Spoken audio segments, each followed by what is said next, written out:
各位兄弟姊妹，喺呢個7月份，教宗良邀請我哋祈禱，願人類生命喺其每個階段都能得到尊重同埋守護，並被視為天主嘅恩典。我哋天主教徒經常為尊重生命，由從受孕嘅一刻到壽終正寢而祈禱。但係我哋唔好以為我哋只係喺度祈求，願其他人去改變心意。咁我自己又可以做啲咩呢？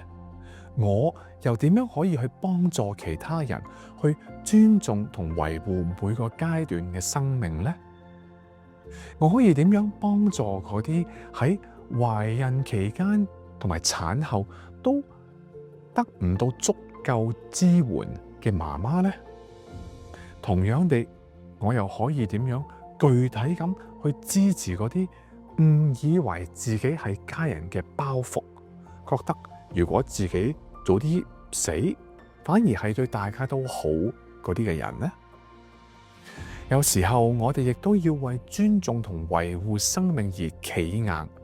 因為未出生嘅嬰兒，佢哋嘅媽媽以及嗰啲接近臨終嘅人，係世界上最脆弱嘅一群。讓我哋祈求，讓我哋唔好對他人嘅需要而視而不見，